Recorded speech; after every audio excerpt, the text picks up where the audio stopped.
Saya setuju dengan apa yang dikatakan oleh pembuat video tadi. Apa ruginya sih kalian ini melihat kami merayakan Natal? Ruginya apa? Ruginya apa kita mendengar lantunan nyanyian Natal? Apa ruginya? Itu juga lantunan kepada Tuhan. Tuhan kita sama. Jadi saya bingung. Yang membuat saya sedih seolah-olah aparat kepolisian berpihak pada mayoritas masyarakat yang pekok. Puji Tuhan, Shalom, selamat siang teman-teman, Bapak Ibu, Saudara-saudari dimanapun Anda berada pada kesempatan siang hari ini. Ya, kita tentunya sudah melihat ya teman-teman ya, kembali terjadi lagi pelarangan ibadah Natal di Cilebut, Kota Bogor ya, atau Kabupaten Bogor, apakah itu ya, yang penting di Jawa Barat teman-teman. Dan akhirnya pelarangan Natal ini menuai banyak kecaman, dan termasuk Pak Rudi S. Kamri kali ini ya, beliau ya memberikan kritikan keras termasuk kepada Kapolres ya di Bogor teman-teman, karena menurut dia sependapat dengan yang membuat video bahwa apa ruginya kalau umat Kristen yang ada di Cilebut itu merayakan Natal. Rugi apa gitu loh sampai harus dilarang dan tidak diperbolehkan.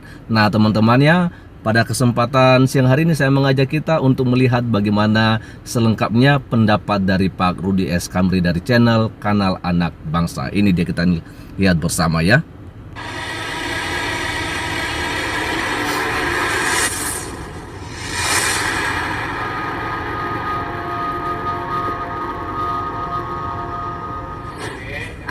Rame-rame kalian menghina kami, menjolimi kami.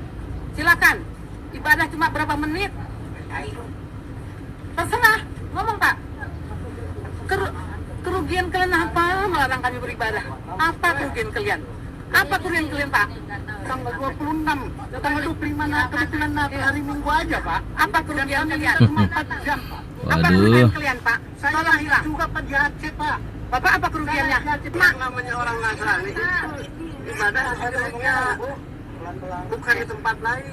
Terus ini kalau ibu bilang ini bukan gereja, berarti ibu nggak sah ibadah di sini. Nggak masalah. Bapak mau sah apa enggak? Nggak harus disahkan Pak. Ruginya Bapak apa? Apa Bapak ruginya? Itu dia. Ruginya apa Pak? Iya, Bapak ruginya apa? Oke, kita lihat selengkapnya ya. Ini dia komentar dari Pak Rudi S. Kamri.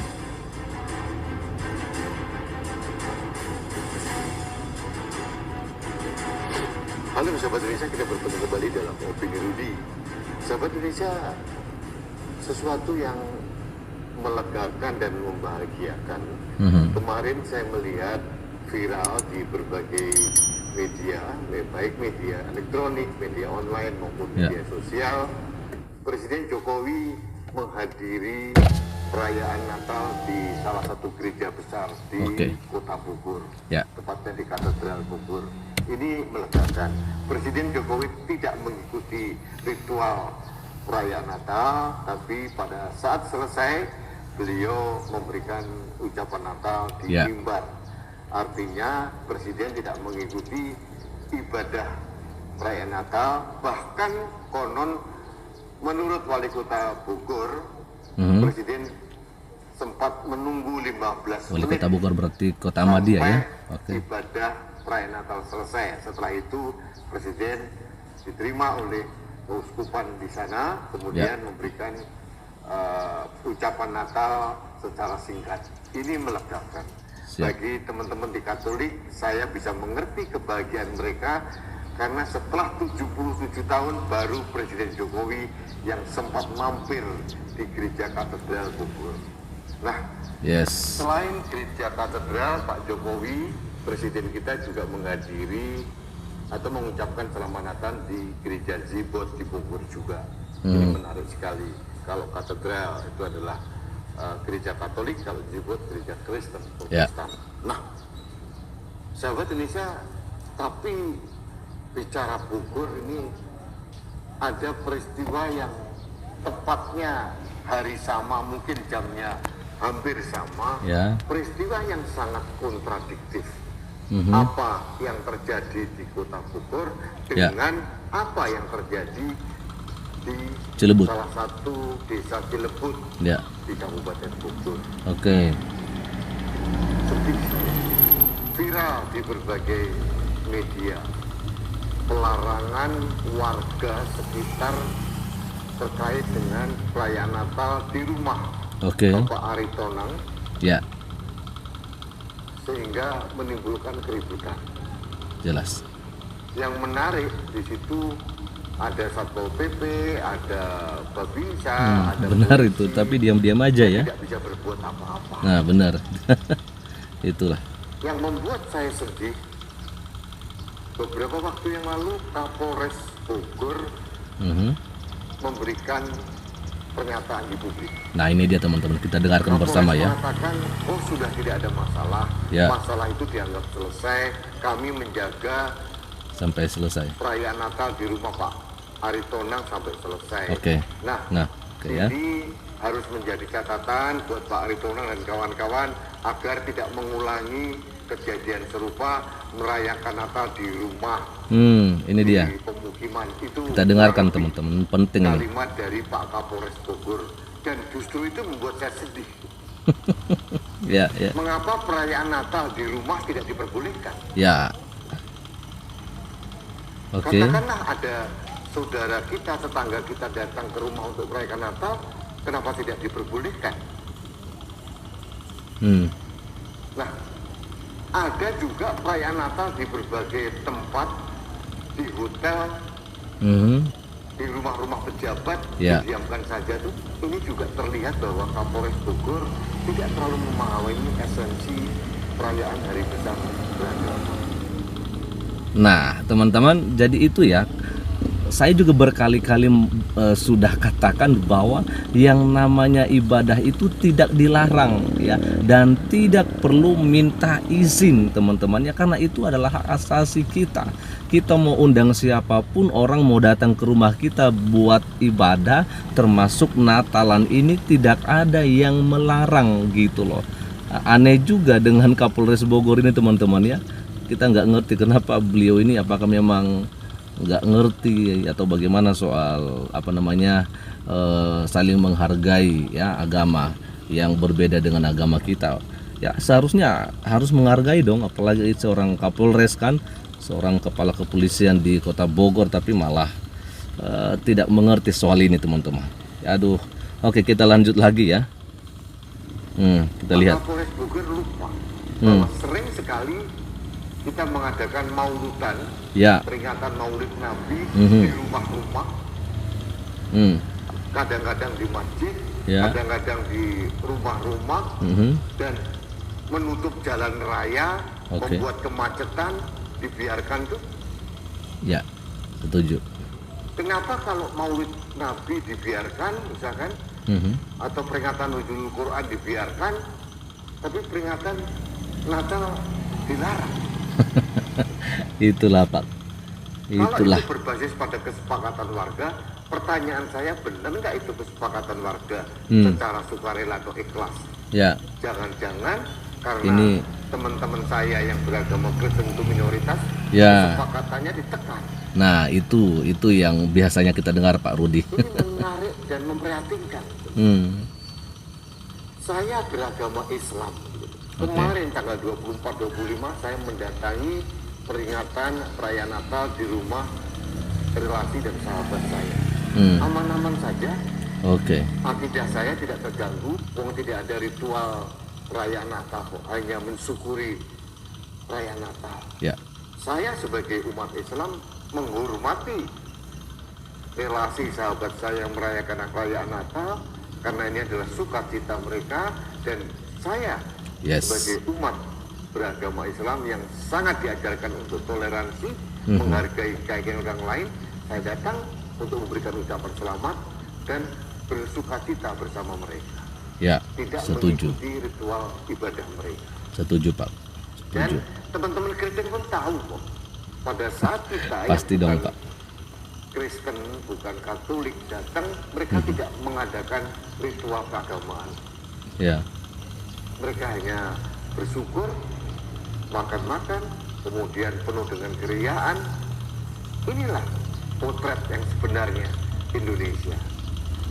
Nah, kali ini teman-teman saya setuju ya. Saya searah dengan Pak Rudi S. Kamri ini bahwa kita sebagai anak bangsa ya, kita sebagai umat beragama harus saling menghargai. Itulah yang namanya toleransi, teman-teman ya. Jadi bukannya melarang ya orang yang berbeda agama dengan kita yang sedang melakukan peribadatan mereka, sedangkan kalau misalnya kita melakukan juga peribadatan ya di tempat yang terbuka atau katakan bukan di masjid ya, kalau dia seorang muslim, nah jadi tidak dilarang, diizinkan saja. Nah ini dia, jadi ya harusnya Pak Kapolres ini harus ngerti soal ini ya. Apapun agamanya kita harus menghargai peribadatannya gitu loh ya. Jadi saya sepaham lah kali ini ya. Saya sepaham dengan Pak Rudi S. Kamri ya. Kalau di Maja kemarin mungkin kami agak sedikit berbeda pendapatnya ya, tapi untuk kali ini saya searah dengan Pak Rudi S. Kamri. Oke, lanjut ya. Potret keberagaman. Yes. Nah ini sudah mulai memudar di Cilebut, Bogor. Dan ini menurut saya yang bertanggung jawab itu adalah ustadz-ustadz itu yang membrainwash masyarakat untuk menjadi orang yang sangat tidak toleran. Ya. Saya setuju dengan apa yang dikatakan oleh pembuat video tadi. Nah, apa itu dia. ruginya sih kalian ini melihat kami merayakan Natal? Ruginya apa? Ya. Ruginya apa kita mendengar lantunan nyanyian Natal? Apa ruginya? Yes, Itu setuju. juga lantunan kepada Tuhan. Tuhan kita sama. Jadi saya bingung. Yang membuat saya sedih seolah-olah aparat kepolisian berpihak pada mayoritas masyarakat yang pekok. Berpihak pada mayoritas masyarakat yang pekok. Polisi seolah-olah mengamini protes dari mayoritas orang-orang yang intoleran. Ya. Harusnya kepolisian memfasilitasi perayaan Hari Besar Agama. Setuju, apapun, setuju ini. Dan menjamin Lagi-lagi ini tidak ada setuju ya. gangguan apapun, dan memberikan pemahaman kepada masyarakat yang protes untuk mau menerima secara ikhlas perayaan Hari Besar umat beragama lain. Yes. Nah, di sisi ini saya jujur, polisi terkadang kurang bijak. Di sisi lain, saya harus menyalahkan para pendakwah-pendakwah agama ini. Mereka inilah yang bertanggung jawab membrainwash masyarakat akar rumput agar tidak toleran. Ya. Seperti Khalid Basalamala, jangan menerima order Nah, dari orang Kristen. kena lagi di sini. Itu haram hukumnya. Kena lagi. Hal seperti ini kan selalu diulang dan ulang lagi. Di sini kena lagi nih Ustadz Khalid Basalamah teman-temannya, di mana memang kemarin beliau ini mengatakan umat Islam nggak boleh menjual ya kue untuk untuk umat Kristen, apalagi itu kalau dibuat untuk Natalan. Nah, di sini juga Pak Rudi S. Kamri mau kritik ya, mengkritik si Khalid Basalamah teman-temannya. Jadi memang kita melihat bahwa kadang-kadang banyak ya, atau katakan yang penting adalah ya, ada saudara-saudara kita atau katakan ustadz-ustadz yang memang seperti yang dikatakan oleh Pak Rudi S. Kamri ini seakan-akan mereka sengaja ya membuat jemaah itu agar tidak toleran atau agar melakukan intoleran terhadap yang berbeda agama dengan mereka. Nah, ini yang seharusnya ya harus dikritik dan harus mereka mengubah cara-cara mereka gitu ya. Harus bercermin lah istilahnya, karena negara kita ini adalah negara yang terdiri dari bermacam suku, agama, ras dan sebagainya. Jadi kita harus saling menghormati satu sama yang lain. Oke, lanjut. Masyarakat Cilebut harus sadar, ini Ya. Indonesia. Yes. Keberagaman di Indonesia itu adalah keniscayaan. Yes, yang harus setuju, Pak. diterima Setuju, dengan setuju, Pak sukacita Rudi. dan lapang dada. Ya. Kita pun sering melakukan peringatan hari besar Islam, agama kita, mereka juga tidak protes kok. Ya, jelas itu Pak. Benar. Bahkan setiap hari lantunan azan 5 kali sehari, juga ceramah-ceramah agama di masjid-masjid benar. dengan menggunakan Toa. mengeras suara keras-keras. Masyarakat non-muslim tidak protes kok. Ya, jelas itu Pak. Jelas sekali. Jadi kenapa kita terganggu dengan perayaan Natal? Mhm. Ini yang saya tidak bisa mengerti. Ya, Akal sehat yang dianugerahkan Allah Subhanahu wa Ta'ala ini seolah tidak dipakai. Empati sosial sebagai manusia Indonesia, manusia yang Pancasilais, seolah-olah lenyap. nah itu yang Diganti terjadi Pak oleh Rudi. doktrin-doktrin penyesatan dari para pendakwah-pendakwah agama muda yang beraliran Wahabi, beraliran Puritan, dan sempit literasinya. Seharusnya pendakwah agama itu mengempowering jamaahnya, memberdayakan jamaahnya untuk sadar literasi, membaca, dan melahirkan yang namanya empati sosial. Ya, setuju. Menghargai keberagaman, menghargai perbedaan. Itulah yang seharusnya diajarkan kepada para jemaahnya. Oke. Di Islam jelas kok, hablum minallah, hablum minannas. Tegak lurus terhadap Allah Subhanahu wa Ta'ala, tapi di sisi lain kita juga harus melakukan kegiatan sosial kepada sesama makhluk Tuhan dan kepada lingkungan kita. Sudah setuju. diatur terang benderang di Al-Quran kita, kenapa tidak dikerjakan? Salah satu implementasi dari hablum minannas adalah kita menghormati perayaan agama yang lain. Seperti juga mereka menghormati perayaan agama kita. Jadi sahabat Indonesia, tragedi Cilebut ini tidak bisa dibiarkan seperti seolah-olah ada kotoran lalu ditutupin karpet seperti yang disampaikan oleh Pak Kapolres. Pernyataan Kapolres ini seolah-olah menyederhanakan masalah. Harusnya aparat keamanan, aparat kepolisian maupun Pemda memberikan pemahaman kepada masyarakat sekitar untuk menjadi masyarakat yang Pancasilais, menghormati perbedaan, bukan memaksakan kesepakatan yang ditekan oleh mayoritas kepada minoritas. Ini. Oke, jadi itu teman-temannya, jadi benar-benar ini kritikan kerasnya lebih-lebih kepada Pak Kapolres Bogor, dan ya mudah-mudahan ini Pak Kapolres Bogor bisa mendengarkan video dari Pak Rudi S. Kamri ini. Ya, seharusnya bahwa sebagai umat beragama kita harus saling menghormati satu sama yang lain ya. Benar tadi dikatakan bahwa ada hubungan antara kita dengan Allah kita, dan juga ada hubungan antara kita dengan sesama manusia ya, dan itu juga jelas dalam firman Tuhan kami sebagai orang Kristen bahwa mengasihi Tuhan dengan segenap hati itu adalah yang paling utama, dan setelah itu kita juga harus mengasihi sesama kita manusia, apapun agamanya, apapun suku dan rasnya, yang penting dia manusia, kita harus dan wajib mengasihinya. Teman-teman, sekian saja dulu untuk siang hari ini, dan Tuhan Yesus memberkati kita semua. Shalom. Shalom.